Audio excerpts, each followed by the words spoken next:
أعوذ بالله من الشيطان الرجيم بسم الله الرحمن الرحيم رب اشرح لي صدري ويسر لي أمري واحلل عقدة من لساني يفقهوا قولي ربنا زدنا علما اللهم فقهنا في الدين آمین یا رب العالمین۔ آغاز ہوتا ہے جی رکو نمبر 2 کا، پارہ نمبر 16، سورۃ الکہف چل رہی ہے، آیت نمبر 83 سے۔ اس کے اندر اللہ تعالیٰ نے جس قصے کے بارے میں بیان کیا وہ ذوالقرنین کا قصہ ہے، اور ہم دیکھتے ہیں کہ اللہ تعالیٰ نے اس کے بارے میں کیا بیان فرمایا۔ اللہ تعالیٰ فرماتے ہیں وَيَسْأَلُونَكَ عَنْ ذِي الْقَرْنَيْنِ، اور وہ آپ سے ذوالقرنین کے بارے میں پوچھتے ہیں۔ قل، اللہ تعالیٰ فرماتے ہیں آپ کہہ دیں، سَأَتْلُو عَلَيْكُمْ مِنْهُ ذِكْرًا، آپ کہہ دیں کہ اس کا کچھ حال جلد ہی میں تمہارے سامنے پڑھ کر سناؤں گا۔ سَأَتْلُو عَلَيْكُمْ مِنْهُ ذِكْرًا، اور وہ آپ سے ذوالقرنین کے بارے میں پوچھتے ہیں۔ اصل میں ذوالقرنین، یہ کرنین تسنیہ کا صیغہ ہے، نین۔ ذوالقرنین کا مطلب ہوتا ہے دو سینگوں والا، یعنی وہ بادشاہ جو دو سینگوں والے کے نام سے مشہور تھا۔ سیدنا ابو ہریرہ رضی اللہ تعالیٰ عنہ بیان کرتے ہیں کہ رسول اللہ صلی اللہ علیہ وسلم نے فرمایا کہ تبع کے اس بارے میں میں نہیں جانتا کہ آیا وہ نبی تھے یا نہیں، اور اسی طرح ذوالقرنین کے بارے میں میں نہیں جانتا کہ وہ نبی تھے یا نہیں، اور اسی طرح میں حدود کے بارے میں بھی نہیں جانتا کہ وہ گناہ کرنے کے لیے کفارہ ہیں یا نہیں۔ قرآن سے معلوم ہوتا ہے کہ وہ یہ ہے کہ جو معلوم ہوتا ہے وہ یہ ہے کہ وہ ایک نامور بادشاہ تھا، اللہ سے ڈرنے والا، منصف، انصاف کرنے والا تھا۔ اس کی سلطنت خاصی وسیع تھی، اور ذوالقرنین کی لغوی معنی دو سینگوں والا ہے، مگر اس کے معنی یہ نہیں کہ وہ اس کے سر پر دو سینگ تھے، بلکہ اسے اس لحاظ سے ذوالقرنین کہا جاتا تھا کہ اس کی سلطنت کا علاقہ کچھ ایسا ہوتا تھا جیسا ایک مینڈھا ہو اور اس کے سر پر دو سینگ ہوں۔ آیت نمبر 86 میں اللہ تعالیٰ نے جو الفاظ استعمال کیے، قُلْنَا يَا ذَا الْقَرْنَيْنِ، سے بعض لوگوں نے یہ نتیجہ اخذ کیا ہے کہ بھی وہ نبی بھی تھا، لیکن اکثریت اس کی نبوت کی قائل نہیں ہے، کیونکہ صرف یہ الفاظ اس بات کو ثابت نہیں کرتے کہ وہ اس کو نبوت ملی تھی، اور اس کے اندر کوئی ایسے شواہد قرآن کے اندر بھی موجود نہیں ہے کہ جس سے یہ ثابت ہو سکے کہ وہ نبی تھا۔ مثلا جس طرح سے حضرت سیدہ مریم جو ہیں ان کے بارے میں ہے کہ وہ بھی نبی نہیں تھی، لیکن فرشتے ان کے پاس آتے تھے اور ہم کلام بھی ہوتے تھے۔ ام موسیٰ بھی نبی، یعنی کہ وہ نبی نہیں تھی۔ ام موسیٰ جو حضرت موسیٰ علیہ السلام کی والدہ ہیں، وہ بھی نبی نہیں تھی، مگر ان کی طرف بھی وہی کا آنا ثابت ہے، قرآن سے ثابت ہے۔ ضروری نہیں ہے کہ ان کے پاس وہی آتی تھی تو وہ نبی ہی کہلائے، لیکن اللہ تعالیٰ نے جو انبیاء ہیں ان کا ذکر کر دیا کہ وہ انبیاء ہیں۔ تو ذوالقرنین بھی اس کے بارے میں کوئی ایسا ثبوت نہیں ملتا کہ وہ نبی تھا، لیکن ہاں یہ بات ضرور ملتی ہے کہ وہ انصاف پرست، انصاف کرنے والے تھے۔ ذوالقرنین ایران کا نہیں بلکہ عرب کے کسی علاقے کا بادشاہ تھا وہ، اور کچھ کہتے ہیں کہ وہ یمن کا بادشاہ تھا، اور دلیل سے کیا ثابت ہوتا ہے کہ یہ ذوالقرنین عربی زبان کا لفظ ہے، یہ فارسی یا ایرانی لفظ نہیں ہے۔ تو بہرحال ان تمام باتوں کو ایک طرف رکھ کر اگر ہم یہ دیکھیں تو ذوالقرنین جو در حقیقت ذوالقرنین ہے، اس کا اصل نام صعب تھا، صاد عین اور با، صعب، اور یہ طبع اول کا بیٹا تھا، یعنی وہ ذوالقرنین ہے جس کا ذکر قرآن مجید میں آیا ہے۔ ذوالقرنین نبی نہیں، نہ ہی فرشتہ تھا، بلکہ وہ ایک انسان تھے۔ وہ اللہ تعالیٰ سے محبت کرتے تھے، اور اللہ تعالیٰ نے بھی ان کو محبوب رکھا۔ یہاں ذوالقرنین سے کوئی بھی مراد ہو، قرآن نے جس انداز سے اس کا ذکر کیا ہے اس سے پتہ چلتا ہے کہ وہ عظیم الشان فتوحات اور عدل و انصاف کی وجہ سے نہ صرف عہد رسالت کے یہود کے درمیان ایک معروف شخصیت تھی، بلکہ مشرکین عرب بھی اس حال سے واقف تھے، اس کے بارے میں جانتے تھے، کیونکہ اہل عرب جو ہیں وہ اپنی تمام باتیں شاعری میں لکھ دیا کرتے تھے۔ تو اللہ تعالیٰ فرماتے ہیں قل قل سأتلو علیکم منہ ذکرا، آپ کہہ دیں کہ اس کا کچھ حال جلد ہی میں تمہارے سامنے پڑھ کر سناؤں گا۔ مکہ کے کافروں نے اہل کتاب کے پاس قاصد بھیجے تھے کہ وہ ان سے ایسی باتیں پوچھ کر آئیں جن میں محمد صلی اللہ علیہ وسلم کا امتحان لیا جائے۔ اس کے جواب میں رب العزت نے ذوالقرنین کے بارے میں خبر دی کہ میں تمہیں اس کے ایسے واقعات سناؤں گا جس میں نصیحت اور عبرت ہے۔ اللہ تعالیٰ فرماتے ہیں اگلی آیت میں اِنَّا مَكَّنَّا لَهُ فِي الْأَرْضِ وَآتَيْنَاهُ مِن كُلِّ شَيْءٍ سَبَبًا، یقیناً ہم نے اسے زمین میں اقتدار دیا تھا اور ہم نے اسے ہر چیز سے کچھ سامان دیا تھا۔ من كُلِّ شَيْءٍ سَبَبًا، یعنی اس سے مراد کیا ہے کہ یعنی ہم نے ذوالقرنین کو بادشاہت عطا کی اور زمین کے کثیر حصے میں اس کے حکم کو نافذ کیا اور لوگوں کو اس کا پیروکار بنایا۔ اللہ تعالیٰ فرماتے ہیں کہ وہ آتیناہ من کل شیء سببا، اور ہم نے اسے ہر چیز سے کچھ سامان دیا تھا۔ اس سے مراد یہ ہے کہ اللہ تعالیٰ نے اسے ہر قسم کے وسائل دیے تھے جن کی وجہ سے ذوالقرنین فتوحات کی قابل ہوا۔ اللہ تعالیٰ نے اس کو اتنے وسائل عطا کیے تھے جن کی وجہ سے وہ فتوحات اس کو حاصل ہوئیں۔ اللہ رب العزت مزید فرماتی ہیں فَأَتْبَعَ سَبَبًا، پھر کیا ہوا کہ ذوالقرنین کچھ سامان لے کر چلا۔ یعنی ذوالقرنین کچھ سامان لے کر چلا، اللہ تعالیٰ نے اسے ایسے وسائل عطا کیے جن سے جن سے اس نے مزید وسائل مہیا کیے، جیسے اللہ تعالیٰ نے ان وسائل سے بھی مزید وسائل ان کو مہیا کیے۔ وہ کیا تھے کہ جیسے لوہے سے مختلف ہتھیار اور دوسرے مال کی چیزیں جو بنائی جاتی ہیں، یہ تمام کے تمام اسباب اللہ تعالیٰ نے اس کو عطا کیے۔ ذوالقرنین ایک راہ پر لگ گئے، یعنی مشرق اور مغرب کے درمیانی راہ پر ایک طرف کو چل پڑے، یعنی مغرب کی سمت کو چل پڑے۔ اللہ تعالیٰ فرماتے ہیں اگلی آیت کے اندر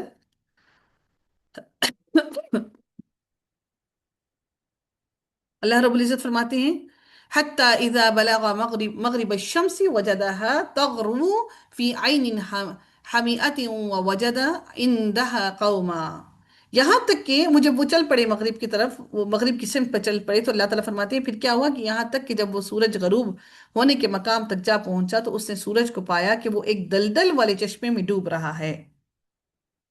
یعنی کہ وہ ایسی جگہ تک پہنچ گیا کہ مغرب تک پہنچ گیا، یعنی زمین کے مغربی سمت کی انتہا تک پہنچ گیا، کیونکہ مغرب آسمان تک پہنچنا، یعنی کہ کیونکہ آسمان تک تو پہنچنا ناممکن ہے، تو وہاں پر اس نے مغرب کی انتہا، جہاں پہ مغرب کا اختتام ہوتا ہے، وہاں تک وہ پہنچ گیا، اور اس نے وہاں پر کیا پایا کہ سورج ایک دلدل والے چشمے میں ڈوب رہا ہے۔ اس نے دیکھا کہ سورج بحر محیط، میم ہا یا طا، بحر محیط میں ڈوب رہا ہے۔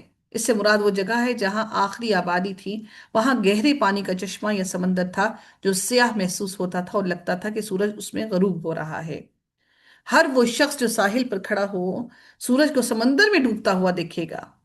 یہاں پر جو لفظ استعمال کیے گئے عین سے مراد چشمہ یا سمندر ہے۔ اس سے مراد ایسا ساحل ہے جہاں کوئی دریا سمندر میں آ کر گرتا تھا۔ ایسے مقامات پر گھاس، کیچڑ اور سیاہ دلدل جمع ہو جاتی ہے۔ ایسے مقامات پر تالاب بھی ہوتے ہیں جو چشموں کی طرح نظر آتے ہیں۔ اس سے مراد ایسا مقام ہے جہاں آخری آبادی تھی، وہاں گہرے پانی کا چشمہ یا سمندر تھا جو سیاہ محسوس ہوتا تھا اور لگتا تھا کہ سورج اس میں غروب ہو رہا ہے۔ کہا جاتا ہے کہ ذوالقرنین مغرب کی طرف فتوحات کرتے ہوئے ایشیا مائنز تک پہنچ گیا، جہاں ایجین سی یعنی کہ ایجین سمندر کا سیاہ پانی خشکی کو الگ کر رہا ہے۔ یہاں کوئی سمندر کی طرف دیکھے تو اسے یوں ہی لگتا ہے کہ سورج سیاہ پانی میں ڈوب رہا ہے۔ یہ وہ مقام تھا جہاں تک ذوالقرنین پہنچا، یعنی کہ اللہ نے کہا حَتَّى إِذَا بَلَغَ مَغْرِبَ الشَّمْسِ وَجَدَهَا تَغْرُبُ فِي عَيْنٍ۔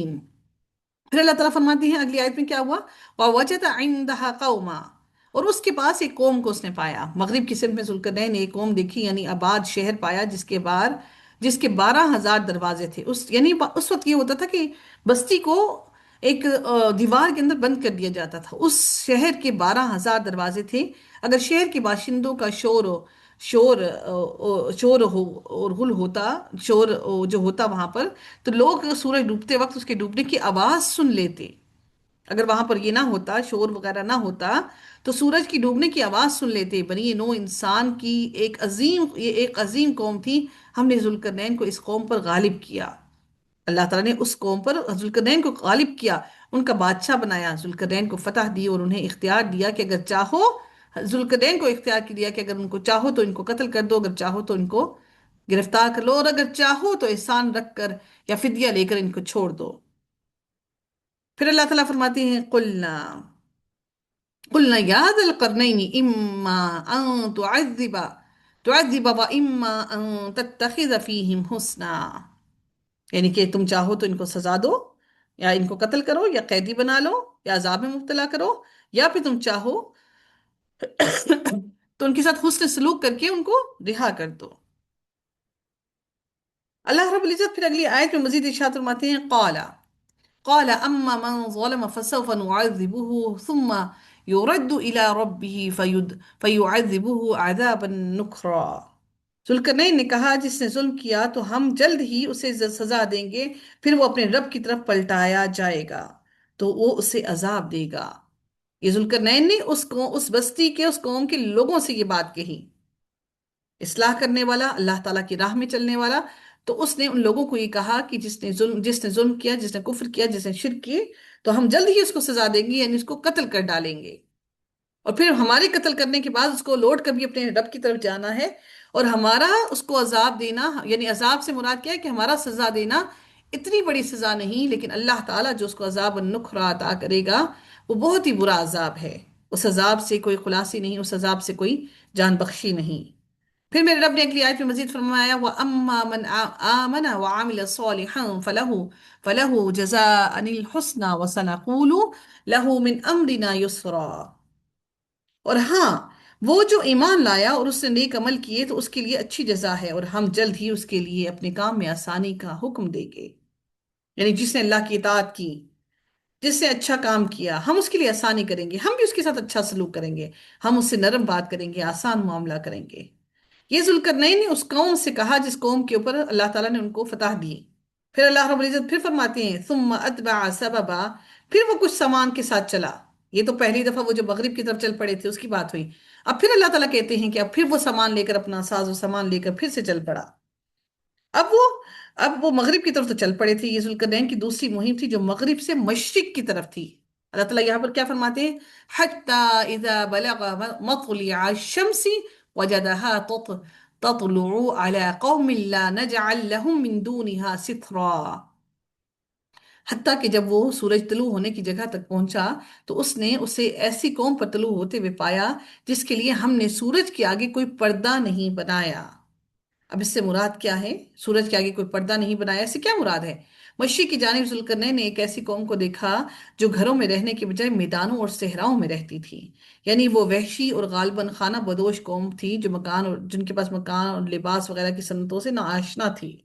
ان کے پاس نہ مکان تھے نہ کپڑے تھے، دھوپ سے بچنے کو نہ ہی تو مکان تھا نہ ہی کپڑا تھا۔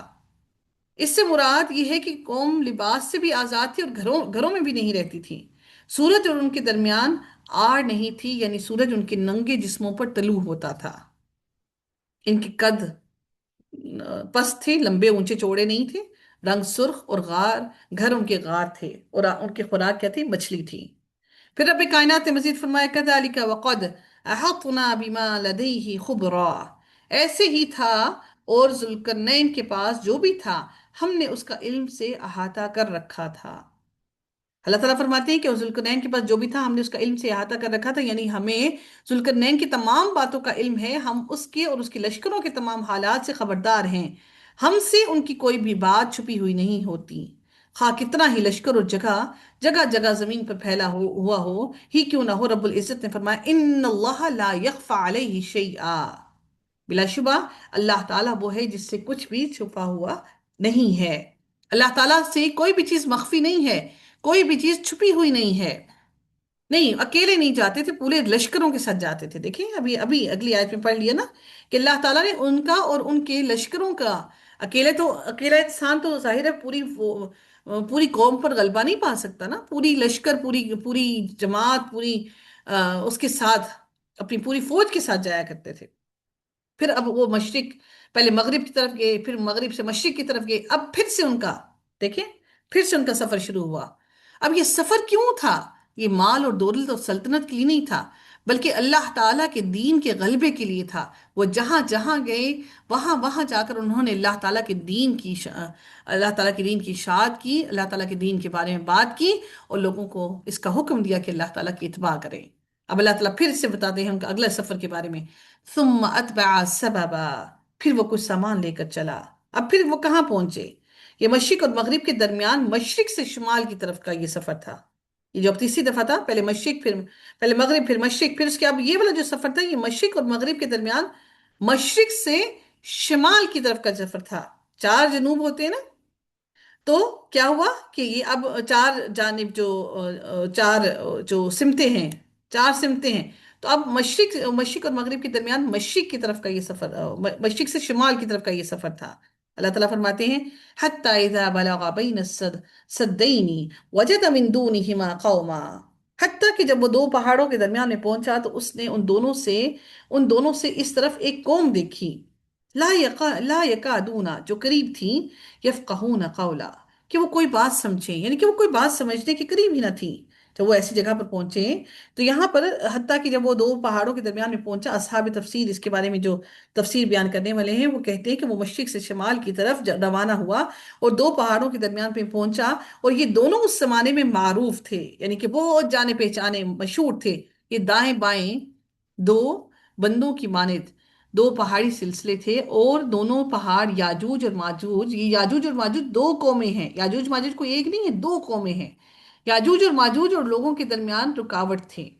یہ جو پہاڑ ہیں، یہ جو پہاڑ تھے بیچ میں، یہ جو دو بند سے تھے، یہ یاجوج ماجوج کی جو قبیلے تھے دو، ان کے اور لوگوں کے، عام لوگوں کے درمیان میں ایک رکاوٹ تھے۔ اس سے مراد وہ گھاٹی تھی جو دونوں پہاڑوں کے درمیان تھی۔ اللہ تعالیٰ فرماتے ہیں وَجَدَ مِن دُونِهِمَا قَوْمًا لَا يَكَادُونَ يَفْقَهُونَ قَوْلًا، تو اس نے ان دونوں سے اس طرف ایک قوم دیکھی جو قریب نہیں تھے کہ وہ کوئی بات سمجھتے۔ یہ تیسری مہم میں ذوالقرنین کو ایسے لوگ ملے جو وحشی قسم کے تھے۔ پہلے وہ تھے جو پھر بھی تھوڑے سے سمجھدار عقل مند، دوسرے وہ تھے جو صحراؤں میں ننگے جسم، بغیر کپڑے لباس کے۔ اب یہ جو تیسرے قسم کے لوگ تھے یہ مکمل ہی وحشی تھے، جن کا دوسری قوموں میں کوئی میل جول نہیں تھا، وہ اپنی زبان کے سوا کوئی زبان نہیں سمجھتے تھے۔ اللہ تبارک و تعالیٰ نے ذوالقرنین کو ایسے علمی اسباب مہیا کر رکھے تھے کہ جن کی بنا پر وہ اجنبی قوم کی زبان سمجھ سکتے تھے، اور اس اجنبی قوم سے بات چیت کر سکتے تھے، اور ان سے معاملہ طے کر سکتے تھے۔ اللہ رب العزت نے فرمایا پھر آگے، قالوا يا ذا القرنين إن يأجوج وماجوج مفسدون في الأرض فهل نجعل لك خرجا على أن تجعل بيننا وبينهم سدا۔ ان لوگوں نے کہا، اے ذوالقرنین، ان لوگوں نے جو ذوالقرنین کے پاس ہے، انہوں نے شکایت کی یقیناً یاجوج اور ماجوج آدم علیہ السلام کی نسل کے دو بڑے گروہ تھے۔ یاجوج اور ماجوج کیونکہ دو قومیں تھیں، ان کی تعداد دوسری انسانی نسلوں کے مقابلے میں کئی گنا زیادہ تھی۔ یاجوج اور ماجوج ہی وہ ہیں جن کے لیے اللہ تعالیٰ نے فرمایا ہے کہ یہ وہ ہیں جن سے جہنم کو بھرا جائے گا، کیونکہ ان کی نسل اور ان کی آبادی بہت زیادہ ہے۔ اللہ تعالیٰ فرماتے ہیں کہ انہوں نے کیا کیا، کہ ان لوگوں نے کیا کہا کہ مفسدون فی الارض، کہ یہ زمین میں فساد پھیلانے والے ہیں، یعنی وہ قتل و غارت کرنے والے، لوٹ مار کرنے والے ہیں۔ پھر رب کائنات نے فرمایا فَهَلْ نَجْعَلُ لَكَ خَرْجًا عَلَىٰ أَن تَجْعَلَ بَيْنَنَا وَبَيْنَهُمْ سَدًّا۔ ان لوگوں نے کیا گزارش کی، پھر کیا ہم آپ کے لیے کوئی آمدنی طے کریں، ہم آپ کے لیے کوئی خرچہ، کوئی معاوضہ، کوئی پیسے طے کریں کہ آپ ان کے اور ہمارے درمیان میں ایک دیوار بنا دیں۔ وحشی قوم نے جب یہ دیکھا کہ ذوالقرنین فاتح ہے اور قوت اور ٹیکنالوجی کے حساب سے بھی اس سے بھی واقف ہے، تو انہوں نے درخواست کی کہ یاجوج اور ماجوج کے حملوں سے بچنے کے لیے بند تعمیر کر دیں، یعنی کہ بیچ بند کیا ہوتا ہے، ایک آڑ۔ وہ خود یہ بند تعمیر نہیں کر سکتے تھے، اور نہ ہی وہ فساد کا دفاع کرنے کی اہلیت رکھتے تھے، نہ ان میں یہ طاقت تھی، نہ یہ شعور تھا، نہ وہ جنگجو قسم کے لوگ تھے۔ اس لیے وہ چاہتے تھے کہ وہ ذوالقرنین کو ٹیکس ادا کر کے ان سے مدد حاصل کر لیں۔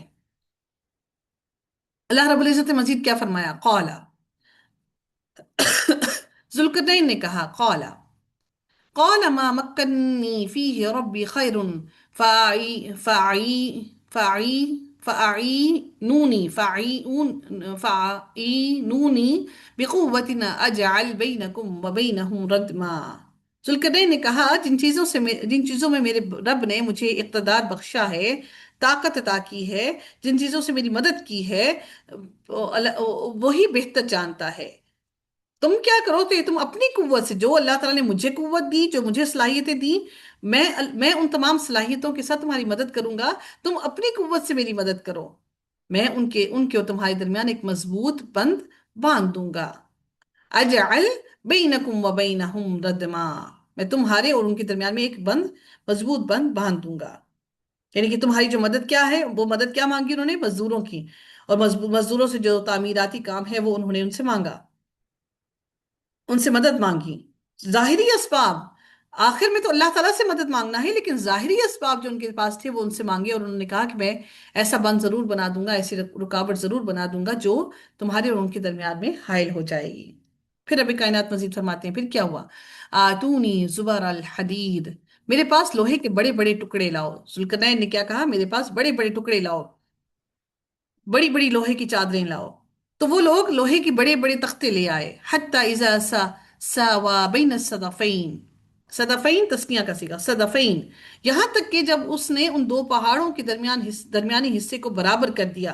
یعنی وہ دو پہاڑوں کے درمیان میں حصہ تھا، ان دونوں پہاڑوں کے درمیان کے وہ حصہ جو تھا، اس دونوں حصے کو بالکل، جو درمیان میں گھاٹی سی تھی، جو جگہ تھی، اس پورے کو برابر ہموار کر دیا. پھر جب ذوالقرنین نے لوہے کی دیوار چنوائی. اب یہاں پر کیا کیا؟ لوہے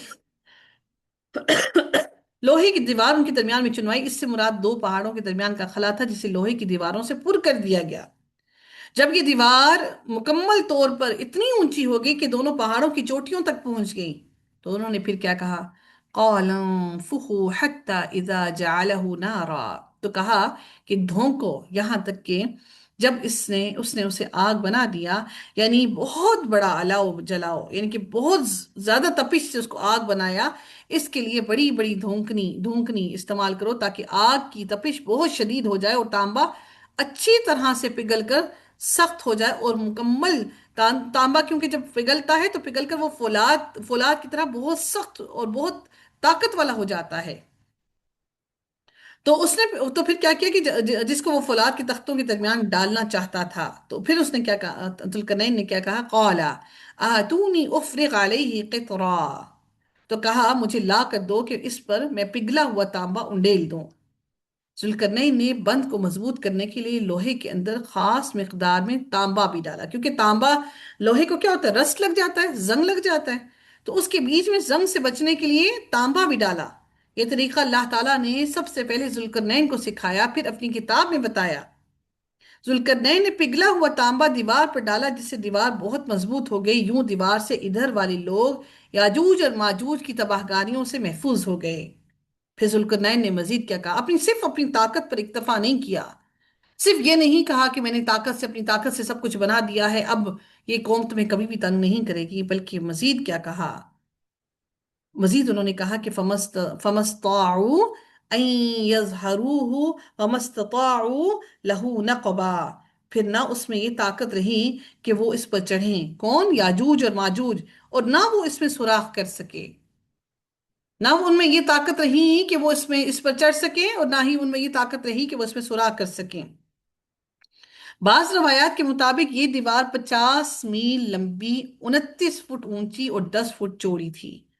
اور اس دیوار کا فائدہ بھی اسی صورت میں ہو سکتا تھا کہ اس کی بلندی بھی کم از کم دونوں اطراف کی بلندی کے برابر تو ہو. اتنی بلندی کی وجہ سے اس کے اوپر چڑھا بھی نہ جا سکتا تھا، کیونکہ ظاہر ہے لوہا سلپ ہو رہا ہے بار بار، وہ اوپر نہیں چڑھ پا رہے ہیں. اور لوہے کی اور دوسرے نمبر پر وہ جاہل ہیں، عقل اور شعور بھی نہیں. اور وہ اس دیوار کے اندر کوئی شگاف بھی نہیں کر سکتے. جب یہ دیوار تعمیر ہو گئی تو ذوالقرنین نے اللہ تعالیٰ کا شکریہ ادا کیا، جس نے یہ دیوار بنانے اور لوگوں کو آئے دن کی پریشانی سے نجات دلانے کی توفیق بخشی. مگر ساتھ ہی لوگوں کو یہ بھی بتا دیا کہ یہ دیوار اگرچہ کہ بہت مضبوط اور مستحکم ہے، مگر یہ لازوال چیز نہیں ہے کہ یہ ہمیشہ رہے گی. ہر چیز فانی ہے، ہر چیز کو فنا ہونا ہے. پھر مزید انہوں نے کیا کہا؟ ذوالقرنین نے کہا قالا قال هذا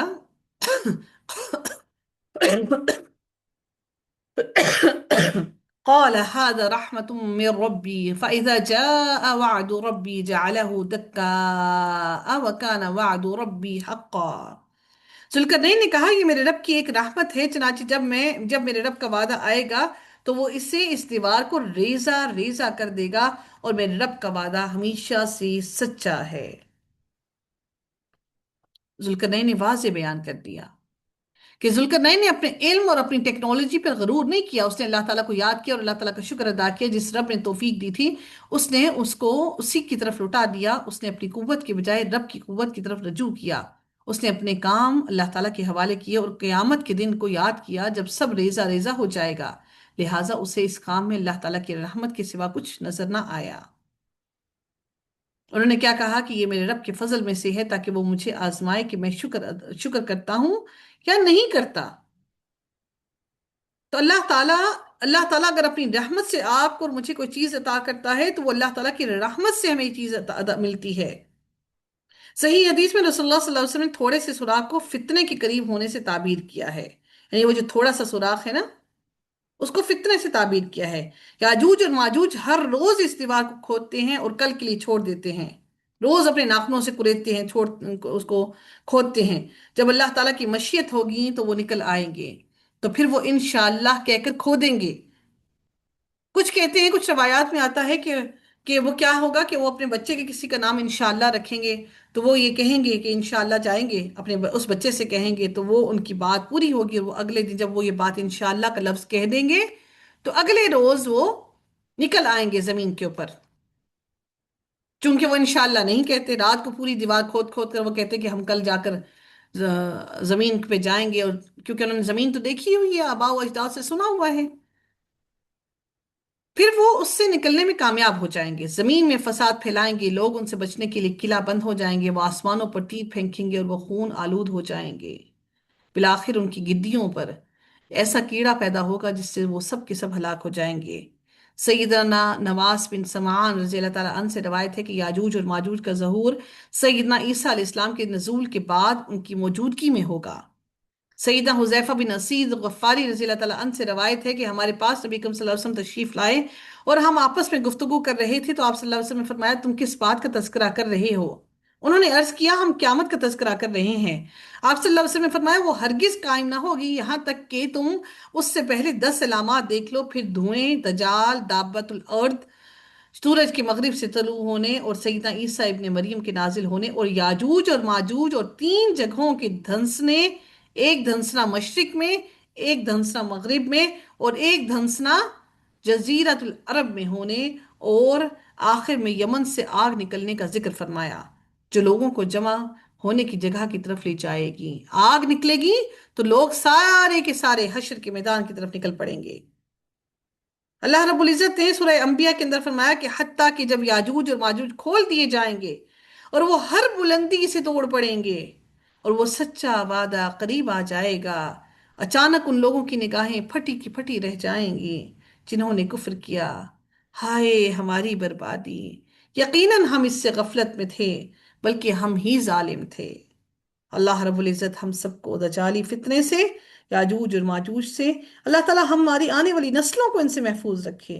رب کائنات ہم سب پر اپنا خصوصی رحم فرمائے۔ اگلی آیت میں اللہ رب العزت مزید ارشاد فرماتے ہیں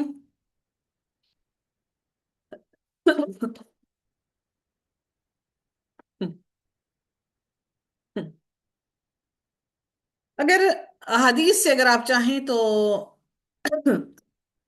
یاجوج اور ماجوج کے بارے میں تھوڑا سا مزید، اگر آپ مجھے اجازت دیں تھوڑی سی مزید ڈیٹیل بتا دوں یاجوج اور جی جی ماجوج کے بارے جی میں۔ جی جی جی میم، ہم؟ جی میم ضرور۔ اچھا جی، اب اس کے بارے میں یہ اختلاف پایا جاتا ہے کہ یہ یاجوج اور ماجوج کی جو دیوار ہے وہ کہاں پر ہے، کس جگہ پر ہے، رہی بات کہ یہ دیوار کہاں واقع ہے، تو اس میں بھی اختلاف ہے، کیونکہ آج تک ایسی 5 دیواریں معلوم ہو چکی ہیں جو مختلف بادشاہوں نے مختلف علاقوں میں مختلف ادوار میں جنگجو قوموں کے حملے سے بچاؤ کی خاطر بنوائی تھیں۔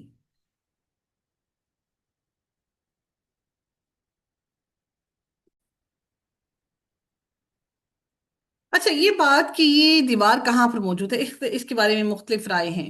جو مختلف بادشاہوں نے مختلف علاقوں میں مختلف دوروں ادوار میں جنگجو قوموں کے حملے سے بچاؤ کی خاطر دیواریں بنائی تھیں، وہ 5 دیواریں ہیں۔ ان میں سے زیادہ مشہور دیوار دیوار چین ہے۔ یہ دیوار سب سے زیادہ لمبی ہے اور اس کی لمبائی کا اندازہ 1200 میل سے لے کر 1500 میل تک کیا گیا ہے۔ یہ دیوار عجائب روزگار میں شمار ہوتی ہے اور اب تک موجود ہے، اور اس کا جو اندازہ لگایا جاتا ہے کہ یہ تقریباً 235 قبل مسیح میں تعمیر کروائی گئی، اور سد ذوالقرنین وہ دیوار ہے جو جبل طائی کے کسی درہ کو بند کیے ہوئے ہے، جس کا ابن خلدون نے بھی ذکر کیا ہے، اور اکثر مورخین جو ہے وہ مورخین اسلام اس کو سد یاجوج بھی کہتے ہیں۔ جبل طائی منچوریا یا اور منگولیا میں حائل ہے۔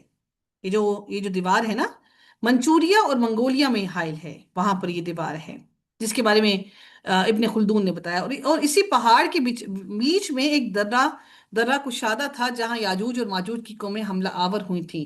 اس درے کو ذوالقرنین بادشاہ نے بند کروایا تھا اور یہ دیوار اب تک موجود ہے۔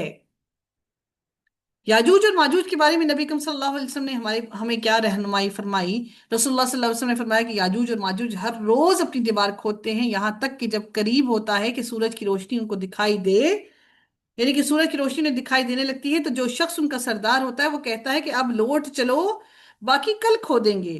پھر اللہ تعالیٰ اس سے ویسی ہی مضبوط کر دیتا ہے جیسی وہ پہلے تھی، یہاں تک کہ جب ان کی مدت پوری ہو جائے گی اور اللہ تعالیٰ کو ان کا خروج منظور ہوگا تو وہ عادت کے مطابق دیوار کھودیں گے۔ جب کھودتے کھودتے قریب ہوگا کہ سورج کی روشنی دیکھیں تو اس وقت ان کا سردار کہے گا اب لوٹ چلو، انشاءاللہ کل کھودیں گے، اور انشاءاللہ کا لفظ کہیں گے، پھر کیا ہوگا کہ اس دن وہ لوٹ جائیں گے اور دیوار اسی حال پر رہے گی جیسے وہ چھوڑ گئے تھے۔ پھر وہ صبح آ کر اسے کھودیں گے اور اسے کھود کر باہر نکلیں گے اور سارا کا سارا پانی پی کر ختم کر دیں گے، اور لوگ اس وقت بھاگ کر اپنے قلعوں میں محصور ہو جائیں گے۔ یہ لوگ زمین پر پھیل کر آسمان کی جانب اپنے تیر ماریں گے تو ان کے تیر خون میں لت پت ان کے پاس لوٹیں گے۔ وہ کہیں گے کہ ہم نے زمین والوں کو تو مغلوب کیا ہی ہے اور آسمان والوں پر بھی ہم غالب آ گئے ہیں۔ پھر اللہ تعالیٰ ان کی گدیوں یعنی کہ ان کی گردنوں میں کیڑے پیدا فرمائے گا جو انہیں مار ڈالیں گے۔ رسول اللہ صلی اللہ علیہ وآلہ وسلم نے فرمایا، اس ذات کی قسم جس کے ہاتھ میں میری جان ہے، زمین کے جانور ان کا گوشت اور چربی کھا کر خوب موٹے ہوں گے۔ زینب بنت حج رضی اللہ تعالیٰ عنہ سے روایت ہے کہ ایک دن رسول اللہ صلی اللہ علیہ وسلم رسول اللہ صلی اللہ علیہ وسلم ان کے پاس گھبرائے ہوئے داخل ہوئے۔ آپ صلی اللہ علیہ وسلم آپ صلی اللہ علیہ وسلم فرما رہے تھے کہ تباہی ہے عربوں کے لیے اس برائی سے جو قریب آ چکی ہے، آج یاجوج اور ماجوج کی دیوار سے اتنا کھل گیا ہے، اور آپ نے اپنے انگوٹھے اور اس کے درمیان والی انگلی کو ملا کر ایک حلقہ بنایا۔ اتنا سن کر زینب بنت حج نے بیان کیا کہ میں نے عرض کیا یا رسول اللہ، تو کیا ہم اس کے باوجود ہلاک ہو جائیں گے؟ ہم میں نیک صالح لوگ بھی زندہ ہوں گے؟ نبی اکرم صلی اللہ علیہ وسلم نے فرمایا، ہاں، جب بدکاری بہت بڑھ جائے گی۔ آج بڑے آرام سے ہر کوئی کہہ دیتا ہے کہ ہمیں اللہ کے سامنے ہم اللہ کے سامنے جواب دیں ہیں، ہم جو مرضی کریں، ہمیں دنیا کے سامنے کوئی جواب نہیں دینا۔ لیکن اللہ نے ہی حکم دیا ہے کہ بدکاری اور بے حیائی کو زمین پر عام نہ کرو۔ سیدنا نواس بن سمعان رضی اللہ تعالیٰ عنہ سے روایت ہے کہ ایک صبح رسول اللہ صلی اللہ علیہ وسلم نے دجال کا ذکر کیا تو آپ صلی اللہ علیہ وسلم نے اس کی کبھی تحقیر کی اور کبھی بڑا کر کے بیان کیا، یعنی کہ کبھی اس کو شارٹ کر کے بیان کیا، کبھی اس کو بہت لمبا کر کے بیان کیا، یہاں تک کہ ہم نے گمان کیا کہ وہ کھجوروں کے ایک جھنڈ میں ہے۔ بس جب ہم شام کو آپ صلی اللہ علیہ وسلم کے پاس حاضر ہوئے تو آپ صلی اللہ علیہ وسلم نے ہم سے اس بارے میں معلوم کر لیا، تو فرمایا تمہارا کیا حال ہے؟ ہم نے عرض کیا، اے اللہ کے رسول، آپ نے صبح دجال کا ذکر کیا اور اس میں آپ نے کچھ کبھی تحقیق کی اور کبھی اس فتنے کو بڑا کر کے بیان کیا، یہاں تک کہ ہم نے گمان کیا کہ وہ کھجوروں کے ایک جھنڈ میں ہے۔ تو آپ صلی اللہ علیہ وسلم نے فرمایا، میں تمہارے بارے میں دجال کے علاوہ دوسرے فتنوں کا زیادہ خوف کرتا ہوں، اگر وہ میری موجودگی میں ظاہر ہو گیا تو تمہاری بجائے میں اس کا مقابلہ کروں گا، اور اگر میری غیر موجودگی میں ظاہر ہوا تو ہر شخص خود اس سے مقابلہ کرنے والا ہوگا۔ ان نبی کے وسلم نے کہا میں اکیلا ہی اس کے لیے کافی ہو جاؤں گا، اکیلا ہی اس کے لیے میں اس سے مقابلہ کر لوں گا، لیکن اگر میری موجودگی میں دجال نہ آیا تو پھر ہر انسان کو اکیلے اکیلے اس سے لڑنا پڑے گا، اور اللہ تعالیٰ ہر مسلمان پر میرا خلیفہ اور نگہبان ہوگا۔ بے شک دجال نوجوان گھنگریالے بالوں والا اور پھولی ہوئی آنکھ والا ہوگا، گویا کہ میں اسے عبدالعزیٰ بن قطن کی ساتھ تشبیہ دیتا ہوں۔ پس تم میں سے جو کوئی اسے پالے تو چاہیے کہ اس پر سورہ کہف کی ابتدائی آیات کی تلاوت کرے۔ بے شک اس کا خروج شام اور عراق کے درمیان سے ہوگا، پھر وہ اپنے دائیں اور بائیں جانب فساد برپا کرے گا۔ اے اللہ کے بندو، ثابت قدم رہنا۔ ہم نے عرض کیا، اے اللہ کے رسول، وہ زمین میں کتنا عرصہ رہے گا؟ آپ صلی اللہ علیہ وسلم نے فرمایا 40 دن، اور ایک دن سال کے برابر، اور ایک دن مہینے کے برابر، اور ایک دن ہفتے کے برابر ہوگا، اور باقی کے تمام ایام تمہارے عام دنوں کے برابر ہوں گے۔ ہم نے عرض کیا اے اللہ کے رسول، وہ دن جو سال کے برابر ہوگا، کیا اس میں ہمارے لیے ایک دن کی نمازیں پڑھنا کافی ہوگا؟ آپ صلی اللہ علیہ وآلہ وسلم نے فرمایا نہیں، بلکہ تم ایک سال کی نمازوں کا اندازہ کر لینا۔ ہم نے عرض کیا اے اللہ کے رسول، اس کی زمین میں چلنے کی تیزی کیا ہوگی؟ آپ نے فرمایا اس بارش کی طرح جسے ہوا دھکیل رہی ہو، یعنی جس طرح سے ہوا بارش کی بوندوں کو دھکیل کر لے کے جا رہی ہو، اس طرح تیزی سے وہ زمین میں سفر کرے گا۔ پس وہ ایک قوم کے پاس آئے گا اور انہیں دعوت دے گا تو وہ اس پر ایمان لے آئیں گے اور اس کی دعوت قبول کر لیں گے۔ پھر وہ آسمان کو حکم دے گا تو وہ بارش برسائے گا اور زمین سبزہ اگائے گی، اور اسے چرنے والے جانور شام کے وقت آئیں گے تو ان کی کوہان پہلے سے لمبی، تھن بڑے اور کھوکھیں تنی ہوئی ہوں گی۔ پھر وہ ایک اور قوم کے پاس جائے گا اور انہیں دعوت دے گا، وہ اس کے قول کو رد کر دیں گی تو وہ ان سے واپس لوٹ جائے گا، پس وہ قحط زدہ ہو جائیں گی۔ جس قوم سے وہ واپس لوٹ کر جائے گا ان پر قحط ہی قحط ہوگا کہ ان کے پاس دن کے مالوں میں سے کچھ بھی نہ رہے گا۔ پھر وہ ایک بنجر زمین اور ویران زمین کے پاس سے گزرے گا اور اسے کہے گا کہ اپنے خزانے نکال دے۔ زمین کے خزانے اس کے پاس آئیں گے جیسے شہد کی مکھیاں اپنے سرداروں کے پاس آتی ہیں۔ اللہ اکبر! سوچیں کس قدر بڑی آزمائش! ہم تو پیروں فقیروں کے پیچھے بھاگ پڑتے ہیں۔ پھر وہ ایک کڑیل اور کامل اور شباب آدمی کو بلائے گا اور اسے تلوار مار کر اس کے دو ٹکڑے کر دے گا، اور دونوں ٹکڑوں کو علیحدہ علیحدہ کر کے ایک تیر کی مسافت پر رکھ دے گا۔ پھر وہ اس مردہ کو آواز دے گا تو وہ زندہ ہو کر چمکتے ہوئے چہرے کے ساتھ ہنستا ہوا آئے گا۔ دجال کے اسی فعل کے دوران اللہ رب العزت عیسیٰ بن مریم کو بھیجے گا، اور وہ دمشق کے مشرق میں سفید منارے کے پاس زرد رنگ کا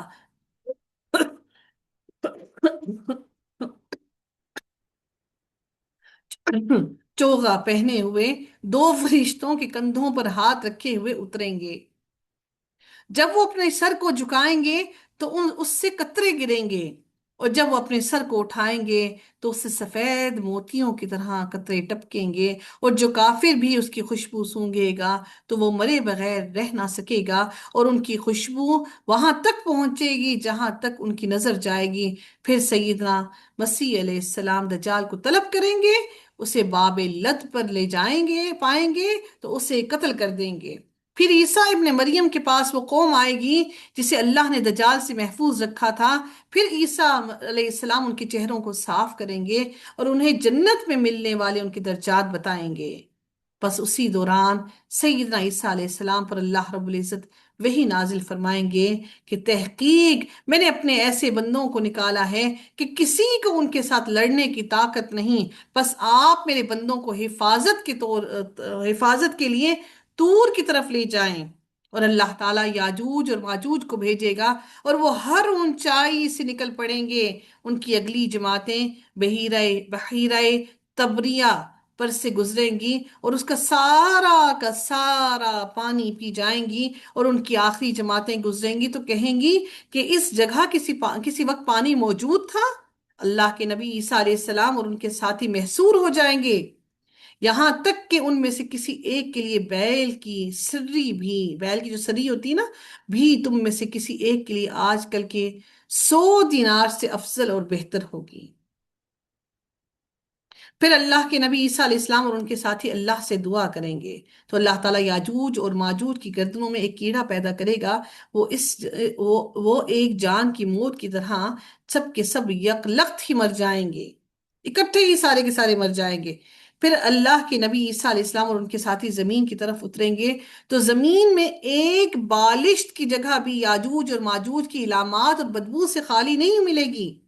پھر اللہ کے نبی عیسیٰ علیہ السلام اور ان کے ساتھی دعا کریں گے تو اللہ تعالیٰ اونٹوں کی گردنوں کے برابر پرندے بھیجیں گے جو انہیں اٹھا کر لے جائیں گے، اور جہاں اللہ تعالیٰ چاہے وہ انہیں پھینک دیں گے۔ پھر اللہ تعالیٰ بارش بھیجے گا جس سے ہر مکان، خواہ وہ مٹی کا ہو یا وہ بالوں کا آئینہ مٹی کا ہو، وہ بالوں کی آئینے کی وہ کیا ہوگا کہ آئینے کی طرح صاف ہو جائے گا، اور زمین